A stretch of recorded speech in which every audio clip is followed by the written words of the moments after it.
Hey, what's up guys? It's Max here, and I want to take a few minutes to address some of the scary news that's been lighting up your timelines in the last few days. As you know, we get a lot of clickbait and overhype headlines in our industry, but that's not what's happening here. The coronavirus is real.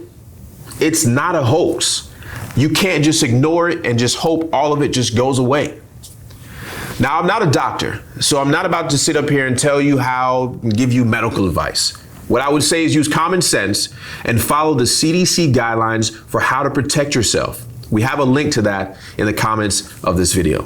What I feel a little more confident speaking on is the ways that the virus and the market's reaction to it could impact our business. And that's what I want to spend a few minutes speaking on today.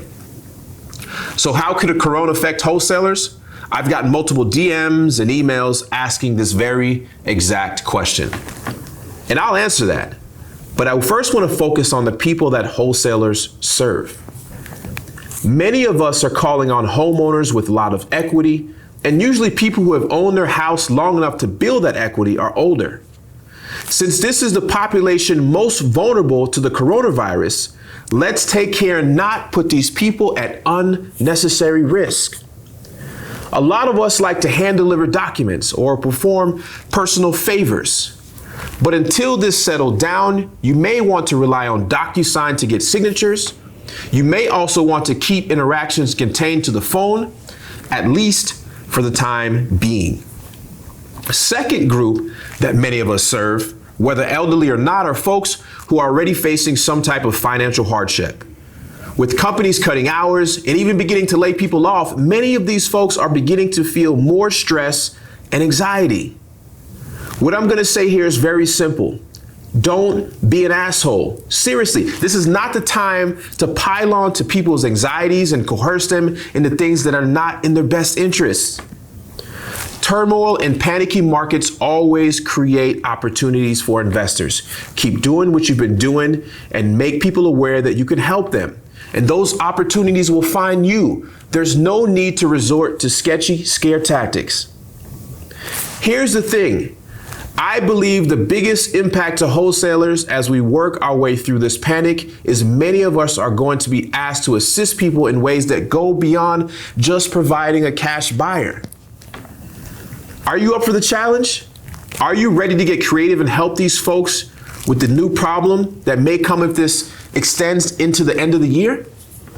Listen, the way to respond to the coronavirus could be our best opportunity to show all the folks who are watching us closely on just how much value we provide, especially in the times of distress.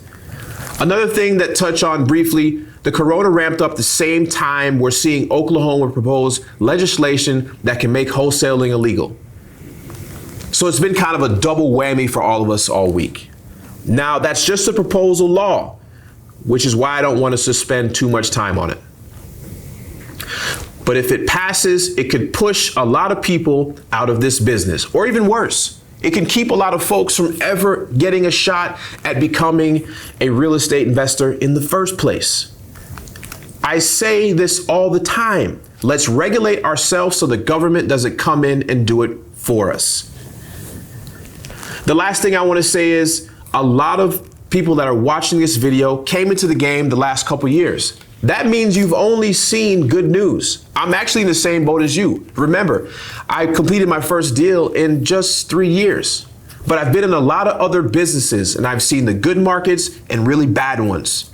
My point of this is in you're at a time of the business when people are panicking, don't panic. When everyone around you has their hair on fire and the media is trying to convince you that the world is on fire and is about to end, this is a time you focus on the big picture. Talk to smart people, read what experts have to say. A little news is okay, but keep things in perspective. So you know, I've reached out to several serious investors to get their read, and they're still cranking along. I've talked to lenders, and they're still putting money to work. The world is not going to end. It's just a little crazier than usual. But I promise you, we're all going to get through this just fine. I appreciate your time, and I'll see you guys soon.